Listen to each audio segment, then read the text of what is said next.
అదే నువ్వు అన్నట్టు బేసికల్గా వాళ్ళు కూడా 2 సినారియోస్లో ఇది మిస్బిహేవ్ చేస్తుంది, మిస్అలైన్మెంట్ ఉందని చెప్పింది. ఒకటి, first of all when there is a threat to the model, అంటే నీ మోడల్ కాదు, నువ్వు సరిగ్గా ఇవ్వట్లేదు, నేను వేరే మోడల్ తీసుకుంటాను అన్నప్పుడు it is feeling that there is a threat to that. అప్పుడు బ్లాక్మెయిల్ చేయడం ట్రై చేస్తుంది. All test cases only, not real cases but test cases. Second thing ఏంటంటే నువ్వు అన్నట్టు there are set of model goals. ఆ model గోల్స్కి corporate strategy ఏదైతే ఉందో డైరెక్షన్స్, అది కాన్ఫ్లిక్ట్ ఉన్నప్పుడు it is misbehaviour. So these are the scenarios. అది కాన్ఫ్లిక్ట్ మనకు కావాలని ఇవ్వకపోయినా థీరీ కదా బేసికల్గా, లైన్ బై లైన్ గీసుకుంటా వెళ్ళటమే కదా, బొమ్మ గీసినట్టే కదా, దానికి ఒప్పుకోవట్లేదు కూడా రాగుతుంది. ఎందుకంటే ఇంతకుముందు కూడా చాలా సందర్భాల్లో ఇలా సాఫ్ట్వేర్ ఇంజనీర్స్ కానీ వేరే వాళ్ళు కానీ థ్రెటనింగ్ చేయడం కూడా మనం ఒకటి విన్నాం మనం. బట్ నిజంగా ఇది 16 మోడల్స్ ఈ విధంగా చేయడం ఏదైతే ఉంటుందో, ఇది వచ్చిన తర్వాత నేను కూడా 2-3 ఇలా ఎగనిస్ట్గా ఇచ్చి చూస్తే నాకు ఆన్సర్ చాపేసింది. నేను చేయను అంది. అంటే అందువల్ల ఏంటంటే నేనేది ఏంటంటే ఇది ఒక రకంగా ఆలోచిస్తే మనకి అడ్వాన్స్డ్ టెక్నాలజీ ముందుకు వస్తున్నాం అంతా బాగానే ఉంది. కాకపోతే ఎక్కువగా ఈ మోడల్స్ వాడేవాళ్ళు ఎవరైతే ఉంటారో వాళ్ళందరూ కూడా పర్సనల్, కొంతమంది ఆస్ట్రాలజీ ఉంటుంది కదా, చాట్ జీపీటీకి డేట్ ఆఫ్ బర్త్ సహా ఫోటోలతో సహా ఇచ్చేస్తారు, చెప్పమంటారు కదా, డేటా స్టోర్ అయిపోయి ఉంటుంది. Lot of personal data, full చాలామంది పర్సనల్ డేటా. ఇప్పుడు నేను చూడు ఇవాళ కూడా ఎవరో ఇప్పుడు వాట్సాప్లో ఏదో పక్కన మెటా అని ఇలా సర్కిల్స్ అంటే ఎవరి దగ్గర లేదా కాన్ఫిడెన్షియాలిటీ అనేది, ఎవరి దగ్గర లేదు. ఇప్పుడు మన ఫోన్లో ఉన్న ఇన్ఫర్మేషన్ అంతే కదా. ఇప్పుడు వాట్సాప్లో మనం చేసినప్పుడు మెటా అని వస్తూ ఉంటుంది, మెటా ఏ అని నువ్వు అబ్జర్వ్ చేస్తే అదే క్వశ్చన్ అడుగుతూ ఉంటుంది. ఇది ఏదో వస్తాను అనుకునేవాడు నేను, సర్కిల్. ఆ సర్కిల్ ఉంటే ఆ డేటా అంతా పట్టుకెళ్ళి మొత్తం దానికి ఇస్తున్నట్టు అని చెప్తున్నాడు. అంటే ఇది జీమెయిల్ కదా, మనం జీమెయిల్ కనెక్ట్ అయిపోతున్నాం. ఇప్పుడు ఇష్యూ ఏంటంటే జీమెయిల్కి సంబంధించి మనం కొన్ని ఒక్కొక్కసారి ఏం చేస్తున్నామంటే మనం వీళ్ళకి మెయిల్ రాయని చెప్పి మెయిల్ ఐడి కూడా ఇచ్చావు అనుకో, నువ్వు ఒక ఈకి ఆ పర్సన్తో కనెక్షన్ ఉంది, మెయిల్ ఎవరికేని చెప్పకుండా మెయిల్ కంటెంట్ అడగడం వేరు. మెయిల్ ఐడి పేరు ఇచ్చేసి అన్నప్పుడు ఏం చేస్తుందో స్టోర్ చేసుకుంటుంది అది. ఓకే, పలానా మూర్తి పలానా సతీష్ మెయిల్ అడిగాడు, అది కూడా ఫ్రీక్వెంట్ గా మెయిల్స్ రిలేషన్ ఉంది. It is establishing something.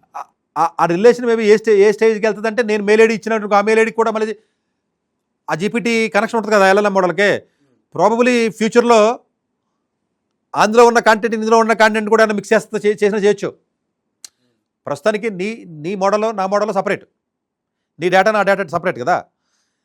నా డేటాలో నీ మెయిల్ ఐడి నీ పేరు నేను ఇచ్చి క్వశ్చన్స్ అడిగినప్పుడు ప్రాబబులీ ఇండైరెక్ట్గా నీ పర్టికులర్ సంబంధించిన ఇన్ఫర్మేషన్ కూడా దీనికి యాక్సెస్ తీసుకునే అవకాశం కూడా ఉండొచ్చు కదా. మనకు తెలియదు కదా ఇంటర్నల్గా.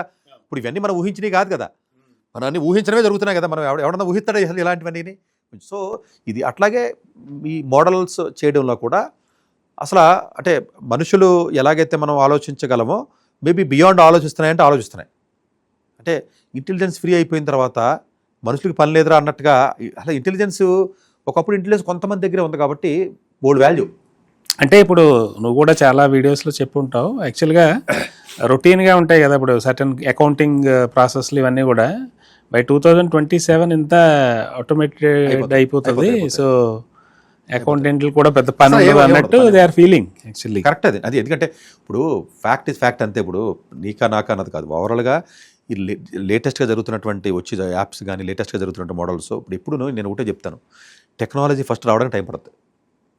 ఇప్పుడు ఉదాహరణకి క్వాంటమ్ టెక్నాలజీ 100 ఏళ్ళ క్రితం స్టార్ట్ అయింది, క్వాంటమ్ మెకానిక్స్.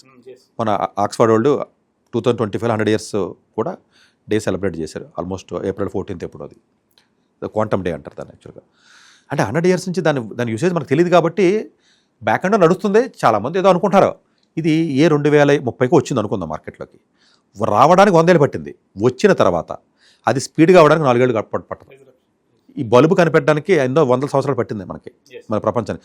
వచ్చిన తర్వాత అందులో అడ్వాన్స్డ్ లైటింగ్ అడ్వాన్స్డ్ బల్బ్స్ రావడానికి 1 year 2 years ఎక్కువ పట్టదు. అందువల్ల టెక్నాలజీ అనేది ఫస్ట్ మోడల్ చాట్ జీపీటీ రావడానికి టైం పట్టింది. ఎన్నో రీసెర్చ్లు ఎన్నో డబ్బులు ఎన్నో 100 కోట్లు ఖర్చు పెడితే వచ్చిన ప్రోడక్ట్ అది. వచ్చిన తర్వాత చాట్ జీపీటీ లాంటి మోడల్స్ 20 రావడానికి 2-3 ఏళ్ళు కూడా పట్టలేదు కదా. అట్లాగే ఇప్పుడు కొత్తగా యాప్స్ ఏవైతే ఏజెంటిక్ ఏఐఎస్ అంటారు బేసికల్గా వీటిలన్నింటికి. ఏజెంటిక్ ఏఐఎస్ అంటే మామూలు ఏఐ వేరు, ఏజెంటిక్ ఏఐ అంటే అదే చేస్తుంది. అది మన మనుషులతో బలం అంటే అదే థింక్ చేస్తుంది, అదే ప్రాబ్లం క్రియేట్ చేస్తుంది, అదే ప్రాబ్లం సొల్యూషన్ చేస్తుంది. అన్ని ఏజెంటిక్ ఏఐ అంటే బేసికల్గా నార్మల్ ఏఐ కాదు. అంటే హ్యూమన్ ఇంటర్వెన్షన్ కూడా అసలు అవసరం లేదు. ఏజెంటిక్ ఏఐ అంటే మీనింగ్ అది చాలా మినిమల్ ఇంటర్వెన్షన్ ఉంటుంది.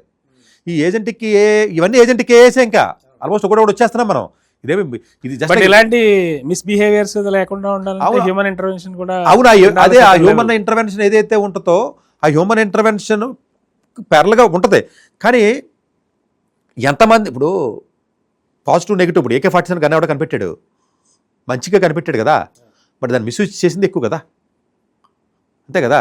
అందువల్ల ఏంటంటే ఈ పర్టికులర్ దాంట్లో ఏదైతే నీకు ఇప్పుడు ఒకటి టెక్నాలజీ కనిపెట్టాడు చైనా వాడు, ఇది సెక్యూరిటీ థ్రెట్ ఉందిరా బాబు, ఇది రకమైన ఇబ్బంది ఉంది, లేకపోతే దీనికి సంబంధించినటువంటి హ్యాకింగో లేకపోతే ఏదో ఇబ్బంది ఉందని చెప్తున్నాం మనం. చెప్తున్నా అన్న కుదరదు అని చెప్పేసి వాడు దాన్ని రిలీజ్ చేస్తున్నాడు మార్కెట్లోకి. నువ్వు ఎథిక్స్ అని చెప్పి నువ్వు ఇక్కడ కూర్చున్న భారతదేశంలో నీ మోడల్ తయారు చేయడం చేయనన్నా మానే, వాడిని ఆపలేవు. అందువల్ల ప్రపంచంలో ఇప్పుడున్న టెక్నాలజీని ఆపడానికి అవకాశం లేని స్టేజ్కి వెళ్ళిపోతున్నాం. ఇప్పుడు దీన్ని కంట్రోల్ ఇప్పుడు గవర్నమెంట్ ఏం చేయాలి, లాజికల్గా ఎంప్లాయ్మెంట్ పోతుంది. రేపొద్దున ఫ్యూచర్లో మొత్తం అంతా ఆటోమేషన్ అయిపోతుంది, ఎంప్లాయ్మెంట్ ఉండే అవకాశమే లేదు. ఇప్పుడు యాంథ్రోపిక్ AI లాంటివి వచ్చిన లాయర్లకు జాబులు ఉండవు. ఇన్ని అందరికీ తెలిసి ఇదంతా. గవర్నమెంట్ ఏం చేయాలి, ఇట్లా బ్యాన్ చేయాలి. లాజికల్గా అయితే ఏం చేయాలి, రిస్ట్రిక్ట్ చేయాలి. సరే బ్యాన్ చేయడం కాదు కానీ రిస్ట్రిక్ట్ చేయాలి కదా. రిస్ట్రిక్ట్ చేస్తే మనంతా లేబర్ ఇంటెన్సివ్ మార్కెట్ కాబట్టి బతుకుతాం మనం. కానీ రిస్ట్రిక్ట్ చేయడానికి కూడా అంత ఈజీ కాదు కదా. అంటే మనం గవర్నమెంట్ని తిడదామని కదా నా ఉద్దేశం. రిస్ట్రిక్షన్ నువ్వు చేస్తే పక్కోడు చేయడు కదా. పక్కోడు ఏం చేస్తాడు తెలిస్తే దొంగతనంగా డౌన్లోడ్ చేసుకుని ఆ యాప్ని నువ్వైతే ఆపలేవు కదా. దొంగతనంగా డౌన్లోడ్ చేసుకుని ఏం చేస్తావు నువ్వు, దాంతో డబ్బులు సంపాదిస్తావు. డ్రగ్స్ని ఎవడ ఆపలేకపోయాడు, టెక్నాలజీని ఎవడ ఆపగలడు?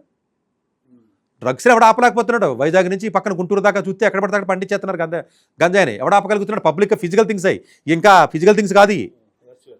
అసలు దీన్ని ఎవడేం చేస్తున్నాడో ఏంటో తెలియని పరిస్థితిలో ఉంటుంది కదా.